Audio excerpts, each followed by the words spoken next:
있도록 도와주옵소서. 예수님 이름으로 기도하옵나이다. 아멘. 설 연휴는 잘 보내셨죠? 예, 모두가 건강하고 가정이 평탄하기를 축복합니다. 2007년도에 개봉된 영화 밀양 보신 분들이 많죠. 영화가 유명해서 칸 영화제에 출품되기도 하였고 그 여배우였던 전도연 씨가 그 칸 영화제 여우 주연상을 수상하기도 한 유명한 작품이기도 합니다. 영화는 이렇게 시작이 됐죠. 서울에 살던 한 가정이 남편을 잃고 어린 아들 하나만 데리고 고향 땅 밀양으로 돌아오게 됩니다. 그래도 고향 땅 많은 이들이 보호와 따뜻한 손길이 있었기에 정착하기에 적당한 곳으로 찾아들게 되는데 어느 날 아들이 학원 갔다가 집에 돌아오지 않습니다. 알고 보니까 유괴범에 의해서 유괴를 당하고 결국은 죽음으로 돌아오게 됩니다. 남편은 잃고 아들 하나만이 삶의 꿈이었는데 그 꿈조차 다 뺏어가 버린 겁니다. 날마다 고통과 한숨의 세월을 사는 동안에 누군가의 전도에 의해서 교회를 나가게 됩니다. 마음에 평안을 얻기 시작하는데 그래도 지워지지 않습니다.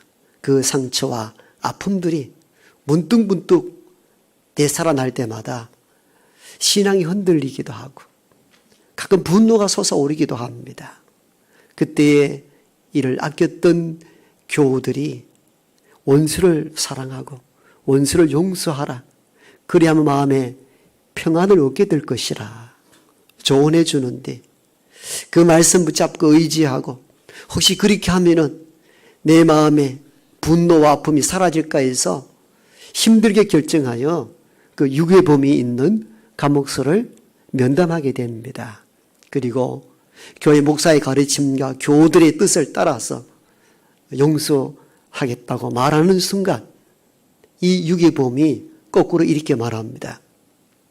그러지 않아도 제가 이 감옥소에 들어와서 예수를 믿게 되고 예수를 믿음으로 내가 죄 사함을 얻게 되고 내 모든 죄가 용서함을 받았다라고. 듣기 얼마나 좋은 신앙적인 고백입니까? 용서하러 갔던 이 아이의 엄마가 갑자기 돌변하기 시작합니다. 뭐라고? 내가 용서하기 전에 당신이 용서를 받았다고? 내가 용서하지 않았는데 어떻게 당신이 용서함을 받았다라고 자신 있게 이야기하느냐고.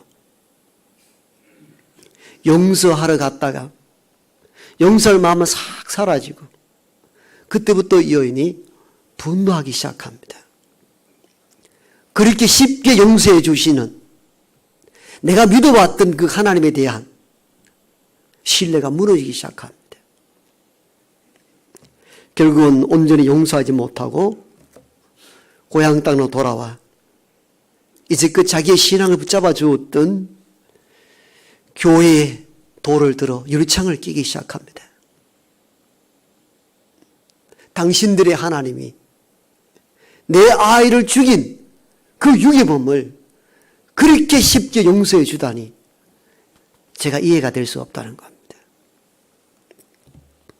저는 이 영화를 그때 당시 우리 교회 목사 안수를 받았던 부목사 기념으로 오늘 영화를 보러 가자. 목사 안수 시절 끝나고 그 영화를 보는 것으로 제가 선물을 대신했던 적이 기억나는데 그 장면이 너무 내리에 박혀서 그 뒤에 영화 스토리가 어떻게 되는지 지금 기억은 별로 없습니다. 그 장면이 목사인 나에게 너무 충격이었습니다.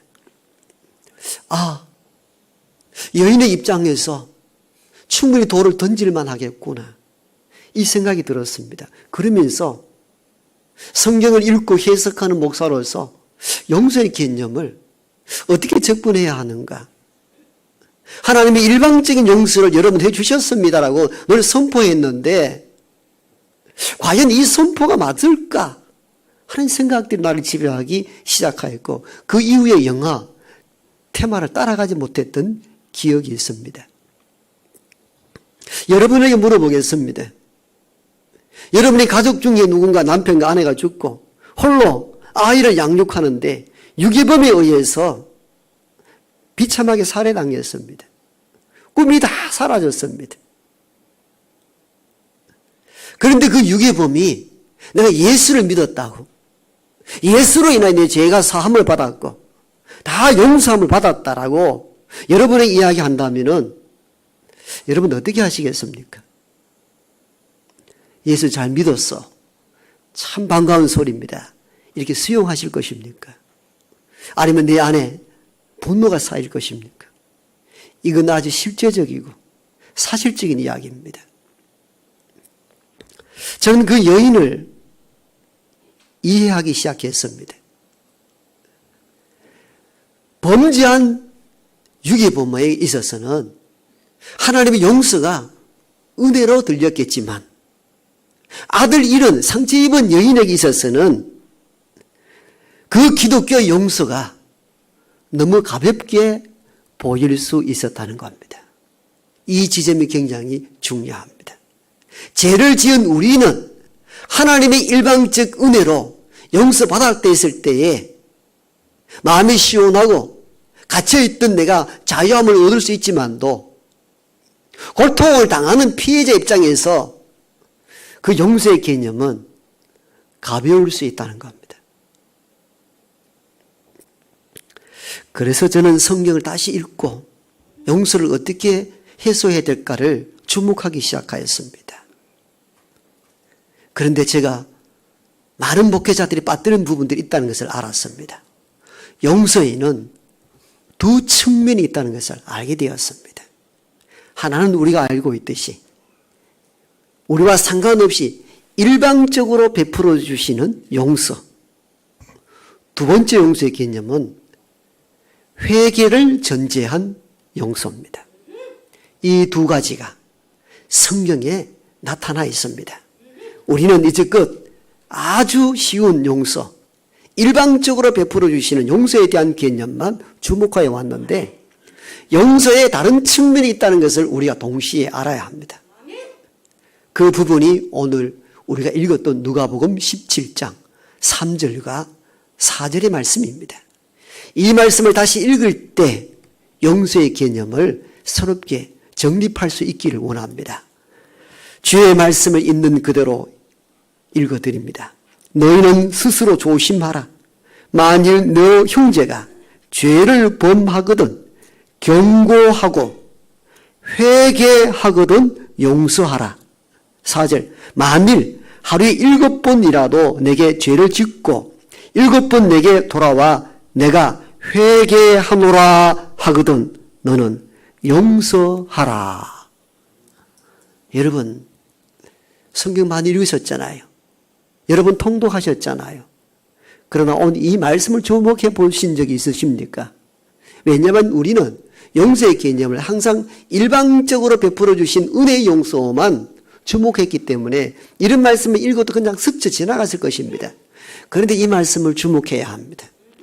그래야 여인이 왜 돌을 들어 교회 창을 부쉈는지, 왜 이해할 수 없었는지를 이해하게 될 것입니다. 바로 이 지점입니다. 누가복음 17장 3절과 4절에서는 용서가 무엇을 전제로 하는가, 어떤 것을 조건으로 하는가? 회개가 조건입니다. 회개가 전제사항임을 우리가 알아야 합니다. 회개하거든 너는 용서하라. 회개하거든 너는 용서하라. 두 번이나 주께서 말씀합니다. 죄를 지은 자가, 허물이 있는 자가 일반적으로 용서해 달라고 비는 것이 아니라 거기에 합당한 처절한 울부짖음, 회개가 전제되고 용서를 빌고 그리고 용서받는 이 상방의 화해와 교제가 선행되어야 된다는 겁니다. 이것이 참된 용서로 나갈 수 있는 길목이라는 것입니다. 내가 사람을 죽이고 그 피해 입고 상처 입은 영혼에게 처절한 용서를 빌고 회개도 없이 내가 예수를 믿음으로 용서를 얻었다라고 말하지 말라는 것입니다. 따라서 성경에는 일방적인 용서도 있지만도 회개를 전제한 용서도 동시에 있다는 두 측면을 우리가 이해해야 합니다. 오늘 본문은 죄를 지은 사람, 잘못한 사람은 반드시 회개하고 그 이후에 용서를 받을 수 있는 길을 선택하라는 것입니다. 바로 이 지점이 영화 밀양에서 다루어진 메시지인데, 유괴범과 여인의 갈등 강의는 여기서 시작됩니다. 유괴범은 일방적인 은혜, 사건, 용서를 받았다라고 느낀 것이고, 아들 잃은 어머니 입장에서는 회개가 전제되지 아니하는 용서, 수용할 수 없다는 겁니다. 영화 밀양에서는 이런 성경적인 주제를 다루진 않았지만도 제가 그 영화를 보고 성경을 읽으면서 유괴범과 어머니의 갈등 구조가 여기서 발생했다는 것을 알게 되었습니다. 유괴범은 우리가 알듯이 이런 거죠. 주를 믿음으로 우리가 일방적인 은혜로 용서 받지 않았는가? 죄산 받았다는 것입니다. 그것도 성경적이에요. 그러나 다른 한 측면을 놓치고 만 것이죠. 피해 입은 여인의 입장에 있어서는 회개가 전제된 용서를 하라는 것입니다. 이게 두 측면의 갈등입니다. 우리는 용서의 개념을 두 측면으로 다 봐야 했었는데, 유괴범 입장에 서 있는 일방적인 용서에 대한 개념만 갖고 있었던 것입니다. 이것이 여인으로 하여금 분노를 삭게 한 가장 큰 이유였던 것입니다. 그러므로 우리는 성경의 어떠한 부분을 특별히 강조하고 어떤 부분을 소외시켜서는 안 됩니다. 양 측면이 존재할 때에 통합적으로 성경을 다 함께 바라볼 수 있어야 합니다. 여러분, 누가복음 15장 탕자 이야기를 다시 돌아가면요, 아버지 재산을 창녀와 함께 날려먹고 집으로 돌아왔으면 죄인이죠. 잘못했죠. 잘못한 이가 집으로 돌아올 때 떳떳하게 말하지 않았습니다. 그래도 내 아버지 아들 아닙니까? 용서해 주이소. 그러지 않았다는 겁니다. 이 탕자가 집으로 돌아올 때 철저한 회개를 하고 돌아옵니다. 성경에는 비유적이지만 이렇게 고백합니다. 내가 하늘과 아버지께 죄를 지었습니다. 자신의 죄를 인정하고 아버지 앞에 내가 죄를 지었다고 고백합니다. 그러므로 나는 이제 아들이라 일컬음 받을 수 없고요, 그냥 종의 한으로 받아주십시오. 여러분, 이것이 회개입니다. 자기는 내가 아들됨 인정 받을 수 없습니다. 신분으로는 아들이지만도 아버지 앞에 너무 큰 죄를 지었기 때문에 아들로서 도저히 갈 수 없습니다. 그냥 종의 한 사람으로만 받아줘도 감사할 뿐입니다. 자기의 낮춤, 자기의 회개, 자기의 눈물, 그 엎드림으로 아버지께로 돌아갔거든요. 여러분, 이럴 때 용서가 가능해지는 것이거든요. 탕자의 비유에서 탕자가 그래도 내가 아들 아닙니까? 받아주이소. 그게 아니었다니까요. 우리는 이런 입장에 서 있는 거죠. 유괴범처럼 내가 예수를 믿음으로 용서함 다 받았다는 거예요. 그러면서 그 아들일 그 슬픔과 고통과 좌절 가운데 있는 여인의 마음을 헤아리지 못하는 것이 무슨 참 기독교 용서입니까? 아니거든요. 용서에 또 다른 측면이 있는 거예요. 용서를 받을 때 참으로 회개하고, 내가 참으로 당신에게 상처를 입혔고 상상할 수 없는 어려움을 주었으니까 내가 무엇으로 이 모든 것을 갚을 수 있겠습니까? 이런 처절한 눈물의 회개와 기도가 있어야 되거든요. 그럴 때 용서가 가능해지고 실타래가 풀려지는 것입니다. 그러므로 잘못한 사람, 죄를 지은 사람은 피해를 입은 상대자에게 처절하게 눈물로 회개하며 다가가야 합니다. 여기서의 회개는 뉘우침만을 의미하지 않습니다. 용서를 비는 것과 당연히 처벌받아야 함과 그리고 피해 입힌 것에 대한 배상까지를 다 포함합니다. 그래야 용서의 개념이 이루어질 수가 있는 것입니다. 그런데 우리 마음속에는 이런 것들이 있습니다. 목사님, 그래도 하나님께서 우리를 일방적으로 용서해 주지 않았습니까? 맞아요. 일방적으로 용서해 주었습니다. 우리가 거기에 합당한 무엇을 해서 용서받은 것 아닙니다. 이게 우리가 아는 하나님의 은총, 하나님의 일방적인 용서입니다. 이 개념도 맞아요. 이 개념에 대한 용서의 주제는 제가 다음 주에 또 집중적으로 다룰 것입니다. 그러나 이 부분만 강조할 것만 아니라 오늘 주신 이 주님의 말씀, 회개하거든 용서하라. 회개하거든 용서하라. 용서의 전제 조건, 회개도 포함된다는 것, 이것 또한 주의 말씀이며 가르침입니다. 우리는 이 부분을 놓치지 말아야 합니다. 실제 하나님의 일방적 은총 용서도요, 아무런 일 하지 않고 일방적으로 우리를 용서해 주신 것 아닙니다. 우리 편에서는 그냥 막 베풀어 주신 은혜 같아 보이지만도 하나님이 저와 여러분의 죄를 사해 주셨을 때는 가볍지가 않았어요. 무거웠어요. 왜인 줄 아시죠? 우리가 죽어야 될 그 자리에 아들 예수 그리스도를 십자가에 못 박는 엄청난 사건이 있었습니다. 그 사건이 우리에게는 은총이었고 우리가 아무 조건 없이 받은 용서입니다. 그래서 하나님의 용서를 가벼운 것이나 아무렇지 않게 베푼 것으로 여겨서는 안 됩니다. 자기 아들을 십자가에 못 박고 우리의 죄에 대한 보상으로 내놓으셨다니까요. 이게 가벼운 일입니까? 하나님은 상상할 수 없는 엄청난 십자가 사건을 통하여 저와 여러분의 죄를 사해 주신 줄 믿습니다. 그러므로 용서가 어찌 가볍습니까? 결코 가볍지 않다니까요.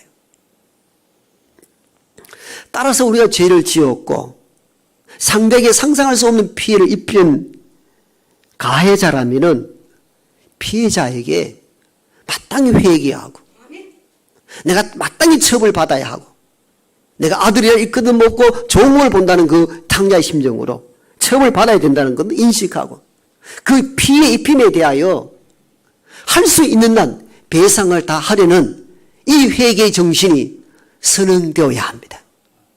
그래야 참 용서로 나아갈 수 있습니다. 하나님은 우리를 일방적으로 용서했으니 그냥 막 용서해 주십시오. 그래서는 안 된다는 겁니다. 회개하거든 용서하라는 것입니다. 모세가 참 힘들고 어렵게 이스라엘 백성들을 광야로 이끌어갈 때에 니만 지도자냐 하며 비난했던 인물들이 있는데 그 대표가 형제들이었습니다. 바로 아론과 미리암이었습니다. 하나님은 주권적 역사를 모세에게 지도자의 권한을 주었는데 니만 지도자냐. 이 일들로 인하여 아론과 미리암이 온몸에 나병이 걸립니다. 모세가 이를 불쌍히 여기고 하나님 저를 용서해 달라고 할 때에 하나님께서 아론과 미리암을 용서해 주시는데 그에 대한 처벌, 나병은 용서함이 선포되고 난 뒤에 일주일 이상 진행이 됩니다. 충분한 자기를 돌아보도록 만드시는 거죠. 또한 모세 율법에 보면은 소 한 마리를 도둑질해 간 사람은 5마리로 배상할 것이며 여러분 이 부분을 보시면요. 남의 소를 훔쳐왔을 때에 훔쳐가지고 팔아먹든지 잡아먹든지 하고는 막 용서해 주이소. 하나님 당신 용서해 주지 않았습니까? 그렇게 안 된다는 겁니다. 5배의 배상을 하고 용서를 빌라는 것입니다. 이게 모세의 율법입니다. 따라서 우리는 용서를 결코 가볍게 받으려 해서는 안 됩니다. 특히 죄를 지었고 남에게 피해와 상처를 입힌 사람이라면 피해 입고 고통 가운데 사는 그 사람을 찾아가서 철저하게 눈물로 회개하고 처벌받을 각오와 그리고 상처 입힘에 대한 충분한 배상으로 다가가야 합니다. 이것이 참된 회개이며 이 회개가 선행될 때에 참된 용서와 화해로 나아갈 수 있습니다. 말로 하지 말라는 거예요.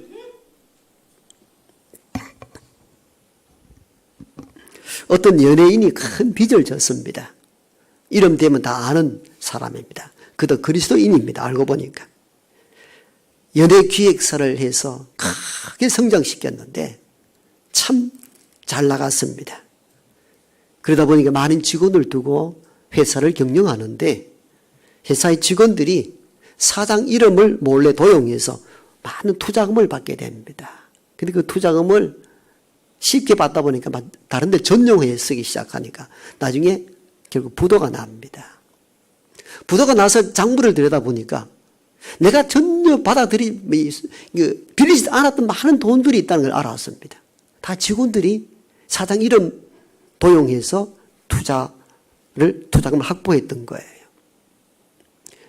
그래서 이 사람이 이건 내가 당신에게 빌린 돈이 아니다라고 잡아뛸 수 있었는데 그래도 남 믿고 우리 회사에 투자금을 넣었다가 부도가 났으니까 내가 갚아야 되겠다는 마음을 갖는데 그 빚이 얼마냐? 50억이 넘었습니다. 한 개인이 50억을 갚을 수가 있나요? 보통 이럴 때는 파산 신청을 하죠. 그런데 채권자를 다 찾아가서 기다려달라고. 내가 무슨 수를 써서라도 돈을 갚겠다고. 여러분, 쫄딱 망한 한 개인이 수십억을 무슨 수를 갚습니까? 사실은 불가능합니다. 대부분 이때는 파산 신청을 하든지 개인이 목숨을 끊든 대부분 그렇게 일을 끝내버립니다. 근데 이 연예인은 꾸역꾸역 일을 하면서 계속 갚아나가는데 그 세월이 15년이 넘었습니다. 그리고 최근에 보니까 그 빚을 다 갚아간다라고 하고 있더라고요. 저는 그 장면을 보면서 그리스도인은 이런 책임성 있는 용서를 구하는 거 필요하겠구나. 그 어떤 영상 장면에 보면은 채권자가 이 연예기획사 대표였던 그 사람 찾아와서는 밥을 사주기도 하고 건강식품을 챙겨와가서 이거 먹고 힘 얻으라고 하는 장면을 봤어요. 하기야 살아야 내가 돈을 받을 수 있으니까. 그래서 이런 관계가 참 필요로 하겠구나. 이게 용서의 과정들이거든요. 딱 잡아떼고 몇 억을 투자했는데 난 모르는 돈이야. 그럴 수도 있잖아요. 그런데 그렇지 않고 책임성을 가지고 1년에 몇백만 원이 꾸역꾸역 갚아나가는 것이 채권자로 하여금 마음의 용서가 되도록 만드는 거. 오히려 거꾸로 찾아와서 밥을 사주고 건강식품을 챙겨와서 이거 먹고 힘을 내라고 일을 잘 하시라고. 여러분, 이게 용서로 가는 과정이거든요. 내가 누군가 피해를 입히고 상처와 아픔을 줬다면은 말로 하나님 우리 용서해 주지 않았나? 그럼 우리 다 용서 받았지 않느냐? 그 용서하자 그렇게 해서는 안 된다는 겁니다. 누군가 상처와 아픔과 고통 가운데 신음하는 이가 있다면은 정말 죄인된 심정으로 내가 당신의 너무 상처와 아픔을 안겨다 주었습니다. 내가 무엇을 어떻게 하면 좋겠습니까? 이런 처절한 눈물의 회개가 선행될 때에 비로소 상방간의 용서가 가능해지는 것입니다. 그러면서 어떻게 화해까지 나아갈 수 있게 된다는 겁니다. 우리는 이제껏 용서를 일방적 용서에 대한 개념만 갖고 살았다면 이제는 누가복음 17장 3절과 4절 주셨던 이 용서의 개념도 새롭게 우리 마음속에 두어야 합니다. 우리가 살아가면서 피해자 입장일 수도 있고 가해자 입장일 수도 있잖아요. 특히 가해자 입장에 서 있을 때는 쉽게 유기범처럼 나 예수 믿어서 구원받고 용서 다 받았어 그렇게 말하지 말라는 것입니다. 가해자 입장에 있으면은 탕자처럼 내가 하늘과 당신에게 너무 큰 죄를 지었습니다. 어떻게 하면 좋겠습니까? 이런 회개의 마음으로 다가갈 수 있어야 그 다음에 용서의 개념이 우리 안에 도래할 수 있다는 것입니다. 사순절 첫째 주일을 보내면서 우리는 용서의 개념을 새롭게 이해하게 됩니다. 살아가면서 가족 간, 형제 간, 교우 간 갈등과 대립 또는 가해자 입장에 또는 피해자 입장에 서 있을 때도 많습니다. 그때 이 용서의 개념 내가 누군가 상처와 아픔과 고통을 안겨주었다면 그냥 하나님 나를 용서해 주십시오라고 빈 그 단계에만 머물지 말고 직접 고통당하는 상처 입은 영혼들을 찾아가서 내가 죄인이었고 당신의 상처와 아픔을 안겨주었으니 나를 용서해 줄 수 없느냐고 진심으로 회개할 수 있기를 원합니다. 이 참된 회개의 과정을 거칠 때에 용서의 개념들이 그때 가능해진다는 것입니다. 오늘 이 말씀을 붙잡고 참된 회개로 서로 용서 안 받고 용서해 주는